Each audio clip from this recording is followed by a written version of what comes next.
Welcome to Let's Talk About It with Sons and Daughters. I am your host, Arden Bevere, and I am joined today with my mom and dad, John and Lisa Bevere. So glad you guys were able to be on. Yeah. And It's an honor to be a guest on Sons and Daughters. Let's talk about it. It's an honor to be a guest in your home. That's what I'm going to say. Just so awesome. Well, we're excited that you guys got on because it's actually the first time you have been on in our new format. So let me ask you this. Yeah. Are we going to be really formal or are we going to be family No, it's around here? super family because we're Super actually family? talking Okay. about family dynamics, Okay, good. family matters. And So we actually can have some fun. We can have fun. Okay, great. Yep. We just did a podcast with Addison and Julie. That was the first part of this where we talked about navigating as younger parents during this season as COVID's going on and just, as you're coming up on the summer. And so now I want to take you guys are, I wasn't We're the gonna say older that. parents. I'm going to say this right off the bat. I'm having a honeymoon with my wife. It's amazing. Exactly. You guys are loving it. And I'm loving it. I mean, I get to spend some time with you guys. Yeah, it's been great. Awesome. But with this new format, we always start out before we go into the deeper stuff. We always start out with a couple questions, kind of lighten the mood. And so I wanted to ask you in regards to family things. I wanted to ask you some personal things. And one of those things would be, what is your funniest family memory? So out of anything that has happened, anything crazy that Alec has broken or Austin has, sassed back, what is your favorite? I think you should go first. Me first? Yeah, I think you should All right, go I first. think my funniest moment that I remember is when we were all flying from Indonesia to Guam. So we had taken all you guys. I think you were just a little baby. And we were flying back to the United States. And Austin had a toothpick, if I believe it was right. It was a swizzle stick. And he put it up in a little tiny hole above him on the plane, and it released the whole set, the entire row, all the way across the plane of those yellow oxygen masks on the airplane. And because we were over halfway there, they didn't have to turn the plane back, but they would have had. Yeah. Wow. So John was asleep. It was back in the day when people smoked on airplanes, and so I was coughing really bad, and I wasn't asleep.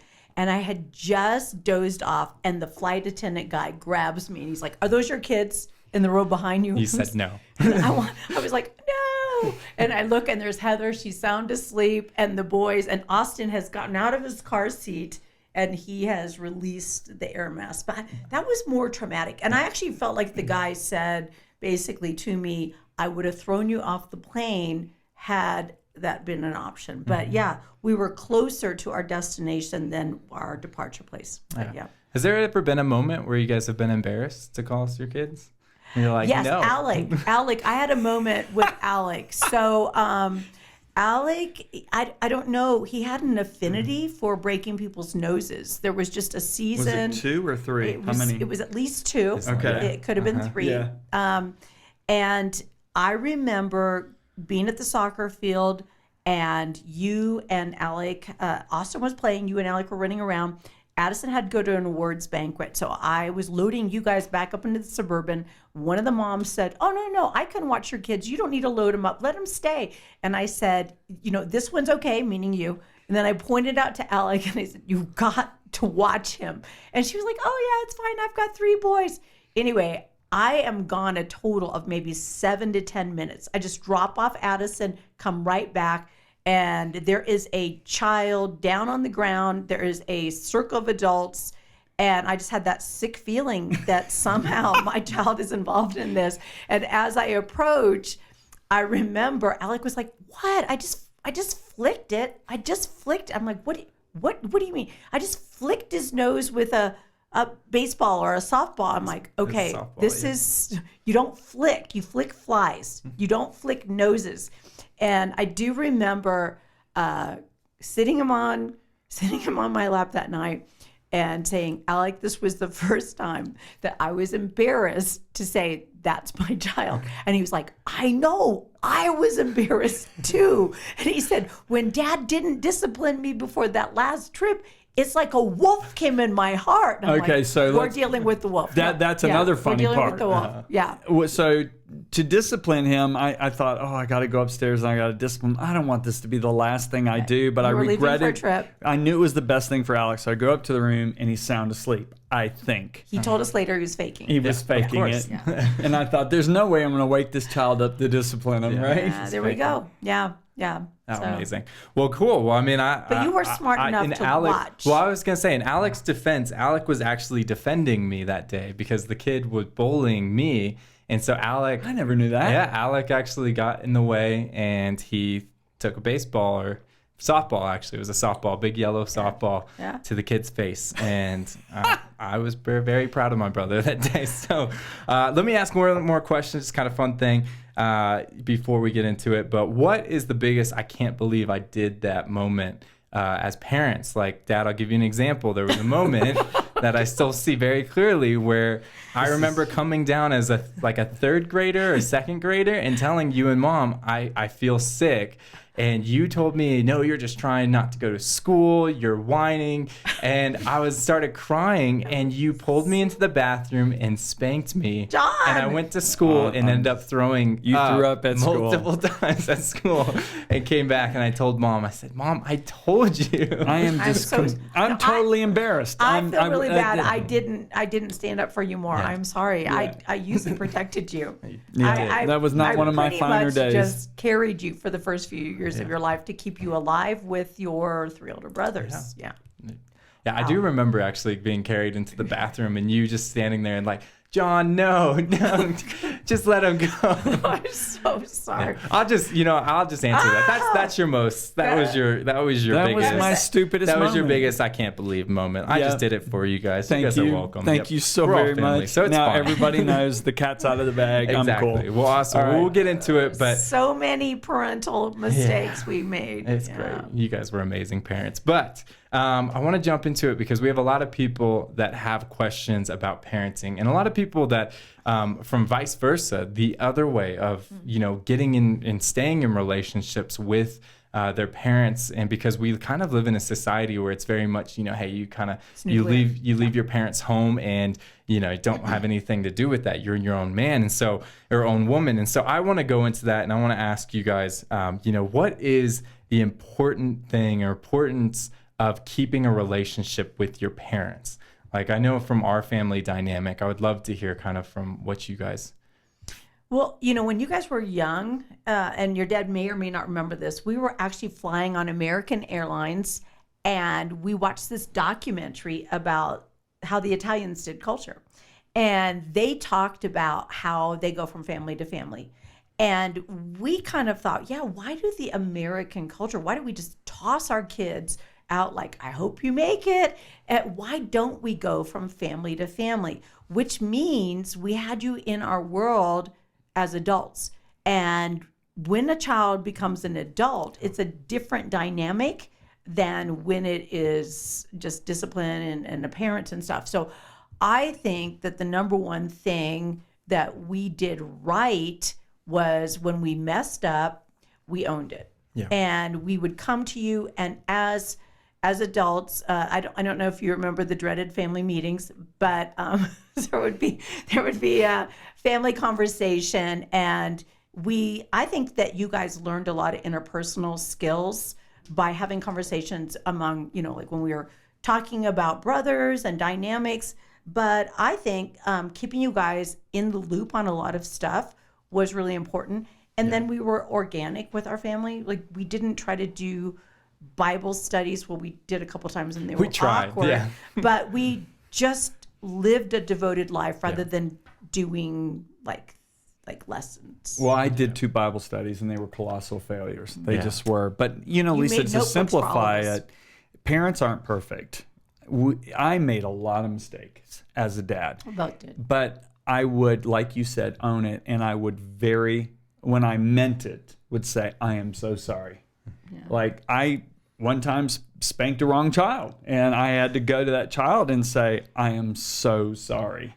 You seem to And- have a lot of spanking failures. Yeah. at the wrong time. Yeah, I do. That was probably one of my biggest mistakes. Okay. So- And just, just so the people aren't too worried, I loved my spanking instrument of choice was paint stirrers from Home Depot. So They sound loud, but they don't injure. they really don't can't injure. They Yeah, can but do I that. remember, after we would spank you guys, we would always grab you and hug you and say, "We did this because we love you." Yeah, We did. and that was always such a big thing for us boys because it didn't. With the last thing we didn't have was like this. I just got spanked by my dad, and now I'm gonna go upstairs and be in shame. isolated. Yeah, Right. and it was always you guys hugged us, and it made us feel like okay, we're still part of the family. Doesn't matter how much we've messed up. They've done that good job of giving us correction, but loving us. And I don't so, know if you know this, but one of my MOs was I always try to get you guys laughing within 30 minutes. No, I didn't. I would try to get you back into humor because I wanted you not to feel shame. Yeah. I wanted you to feel cleansed, and that was important. Yeah. But my funnest memories, can I be honest with you, was walking on a golf course with you guys. Yeah. We used to have so much fun. We'd have the greatest conversations, and we'd laugh a lot. We'd talk about school. We'd talk about life, about problems. And I'm just telling you, I think golf is a game from heaven because how many dads get to be with their kids 4 hours on a golf course? It's just amazing. So. Yeah. Mom, you hear that? Golf is a game. From Yeah, I heaven. did have an epic fail around golf. I remember that. Well, awesome. Well, so I know there's a lot of people that navigate having to, honestly associate or allocate their time the correct way because of the busyness of life. And Yeah. so what would you guys give to advice of people trying to make the time, make special time with their kids as they're growing up? Because I know for you guys, you We did a did great meals, job we with did meals meals. together, and we played together. Yeah. And that And we was did something. a family night. Yep. Yeah. Go ahead. Yeah, when we could, that got more difficult as they got older. Yeah. But yeah, we did try to do it more when you were young. But I do think having a family meal where everybody sits down together, they are saying that's one of the number one ways to instill confidence into your children.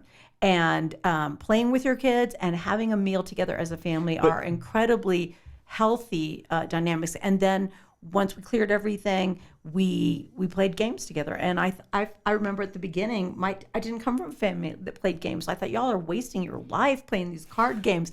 And yet it ended up just being such a bonding thing. And we all still, as a family, play games. Yeah. So one of the things that I want to make sure everybody understands is when Lisa said we did a meal together to everybody, it meant the boys helped prep. So one would set the table, one sometimes. would cut the The tomatoes. boys mostly cleaned up. but- Yeah, yeah. And then I we made the clean up mess. together. Yes. Yeah. Well, they always commented about how You went into your office and played Settlers Mom would- on your Mom- laptop. You said, I got to I go do actually bills. did bills. I Mom, think one Mom time. would yell no, down many from times. Mom would yell upstairs and be like, "Boys, dinner," and we'd come down and nothing would be started, and she'd do that. Started? Yeah, No, nothing. it It'd be wouldn't be nowhere on the close to table. be She's ready. smart. No, just so that she could get us to help. Yeah. So we'd rush down because she knew if we But should there's say, something "Hey." about it when a family labors together Yeah. like that. That's really good. Well, and then I Do think you something help Christian with dinner now? I do. Okay, I mean, we good. split See? we It split was- roles. We help Good. each other See, out. I'm proud of Sometimes you. one of us makes dinner, the other one cleans up. So Yeah. we've done a good Dad's job. helping me now. Yeah. Yeah. But I think something that you guys did well at too is that you guys did travel a ton. And so when you did travel a lot, you made sure that when you were home, you were actually home. Yeah. And I think a lot of people can make the excuse, well, I'm not home enough. I wish I was home enough. Like, Dad, you were home or you were gone way lot. more than most parents. And a lot of people can think like, well, if I'm away from my kids, they're going to turn out bad or anything like that. But you were so intentional of the time that you were away to call us, but then the time that you were home to be very, very present. Yeah. Well, I always told my assistant, make sure all my meetings are done at the office by 2:30, 3 o'clock latest, because I wanted to be home. Because usually what we did was we grabbed our golf clubs and we'd go walk 9 holes together. Or we would, play, basketball. pong. We'd play ping pong in the winter. We would play board games. And I mean, we've played every board game going, I think. Risk, Stratego, Monopoly. I mean, Yahtzee. Yahtzee, sorry. I mean, we just bonded around those things. Yeah. Okay. Well, let me ask this because we had a lot of people actually write in and ask questions, and so I want to make sure we I wanna answer hear some of this. their Yeah. questions. And so this was something that I would love you guys to speak on. But how would you guys navigate when there's a misunderstanding or a clear division within the family between one of your children? Like, the family's going one direction, the child's going different. How would you guys navigate that? Well, I think it was those dreaded family meetings together. Because I'm pretty sure you were going one direction and the whole rest of the family sat at a dinner table with you when you wanted to date a girl that was not a Christian. Do you remember that? Yep. Yes. And so we all sat and we went around the table one by one over a meal. We kind of pounced on you, Julie, at everybody. We called it an intervention. Yeah, we did. And you were having none of it. But we did all say this, and you were so convinced that it was a good idea that you wrote us a letter that was almost like a legal document of promises of what you would do and how you were going to help her. And I remember your dad and I saying, he really believes this. Do we let him? And I don't think you dated very long. I think we gave you very clear direction. Well, I think, we dated for 7 months. Was it that long? Was it that long? I 7 feel months. like it was like 2 weeks. Why am Exactly. was there secret dating before we Nope. did? You guys let me start dating her. I think it was June and Such a mistake. When did we start even letting you date? Wasn't it 16? 16. Yeah, I was 16 at the time. Looking back on it, I would never have done it, never. And but the thing that actually, too, as you guys were talking about that, is that you guys had those conversations with me, and even though I did not hear them during the time, all of those voices stayed within my head. And so when I started coming to reason of like understanding what am I doing, those voices came right back up. And I think sometimes parents probably shy away from having those conversations because they seem like they're completely, ineffective. It's not getting through there to kids, so they stop. And I do think you're right on that, Arden. I think parents underestimate their role. It is still one of the most influential voices that an adult child or even, a younger child that they have in their life, even more than their peers. And too many parents want to be their kid's friend and not their parent. And so they tell their kids what they think their kids want to hear so they can be their cool friend, kind of mean girl mom, rather than tell them what they actually need to hear. Mean girl mom, that's perfect. Mean I was going to girl say, mom. can you actually elaborate more on that? Yeah. Because I had friends that Yeah. I grew up and I saw their parents Yeah. were more friends Yeah. rather than parents. And I kind of have seen those friends have very much walked away from their family. So can you kind of elaborate on what that actually looks like? Yeah, well, and I think John can talk about when we were youth pastors because we saw certain things, but I'll just go with Austin. I remember being in the car with Austin one time, and there was this amazingly beautiful young girl that seemed to be making some horrible, horrible decisions in her life. And I knew her parents were very engaged in her life, but they were engaged like girlfriend. Like the mom was like, "Oh, my daughter's beautiful, and I'm her girlfriend," and And I said, "How did this happen?" And I was asking Austin, "How did this happen?" And he said, "Mom, her parents are trying to be cool rather than truly caring about their child." And I think that I read an article early on, and it talked about the struggle that I think we're actually seeing now in a culture. What was being said to parents when I was parenting was, make your child the best it can be. Sports, school, do this, do this, do this, do this, do this, do this. And I remember this psychologist came along and he said, wait, we need to talk about this drive for self-esteem for the kids, because what's happening is when people think they're the center of the universe, which is what the parents are training their kids to think, they don't grow up to be nice people. And he said, you tell your child that they are one person in a universe and they care about the people that are in their circle of influence rather than everybody circles around them. And so I do think that was a real, I know for me, a perspective change that I wanted you to not have. I don't want you to be unaware. We want to have self-awareness, but we don't want to have self-consciousness and think that we're the universe.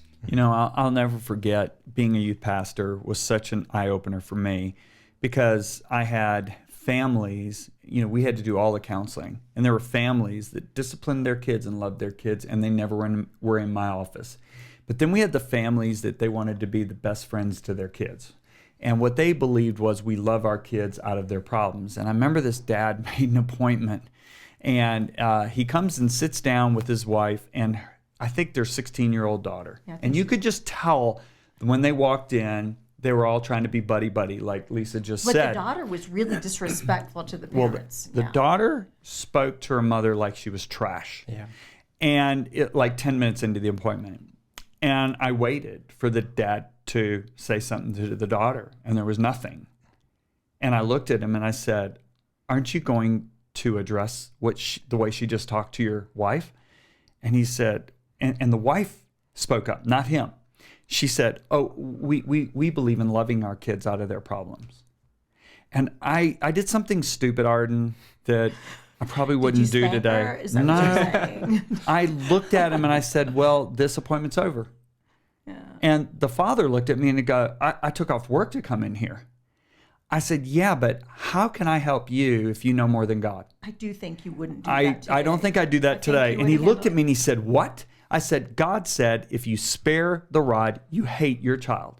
God said, foolishness is bound up in the heart of a child, and the rod of correction will drive it far from him. I said, you know more than God, so how can I ever help you? And time out. We're not talking about spanking 16-year-olds, but no, what we're we talking weren't. about is but no, that pattern discipline and developed when correction. that Wait, so girl. you're not supposed to spank No, 16-year-olds? and I didn't. Yes. Okay, let's not go. Let me Oh just my say this. gosh. Let me just say this. That pattern started with them when she was 5, 6 years old. Now, I believe with all my heart that you become an adult when you're 13, not when you're 21. And this like is an something adult training. I really got firmed in me later. You don't train up an adult in the way they should go. You should have already trained them through parenting, teaching, wisdom, discipline before they hit the age of 12. Because if you don't, you're going to have horrible teenage years. And you may laugh at me, but people ask me all the time, how did you like your son's teenage years? I loved them. Yes, you guys were emotional. You were going through a plethora of hormones. And you were traveling. I know. I knew you were going to say that. But no, I enjoyed it because I had kids that could engage in conversation. Yeah. They weren't bad. Yeah, because of the way we disciplined you and loved you when you. And it was interesting. I did have the families that all they did was discipline. They didn't love their kids. They were They didn't hard. spend time with their kids. Well, or they thought that was the healthy way. Yeah, and so those kids resented their parents. Like they were terrified of their parents, but they resented them. And they rebelled as well. Yeah, well, not as bad. The ones that were the worst shape, and you got to understand, I saw all these families over 2 years as a youth pastor, so it was like I had an unofficial survey, right? The ones that hated their parents were the ones that the parents tried to be buddy-buddy. The ones who resented their parents were the ones where the parents didn't give them the proper love and nurture, but all they did was discipline. But the ones that never came to my office, the ones that I said, because I learned this from these parents, the good parents, the ones that never came to my office, I kind of quizzed them. But do you remember me saying to you, I want to be your closest friend, but I'm always going to be your dad first. Mm-hmm. And dad means I'm going to discipline or instruct or teach.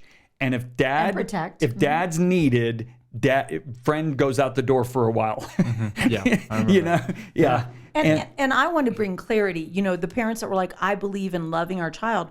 Well, it's not loving to not raise somebody in a healthy way with healthy boundaries and respect, because it does not serve them well later in life. And I think sometimes we distort enabling people. We think that's loving. That's not loving. And so we want to give our kids parameters so they move forward into healthy relationships and marriage, work relationships, school relationships. And I just think too many people, because I remember there was one little boy that came over and played with Addison, and his mom and I were friends. And I remember I was pregnant with Austin. She was pregnant with her next child. And I remember her son like punching her in the face. And I was horrified. And she ended up saying something like, you know what? I probably shouldn't have brought him because, he was a little bit tired. And I said, if you do not draw the right boundaries when they're tired, they won't know the right boundaries when they're not tired.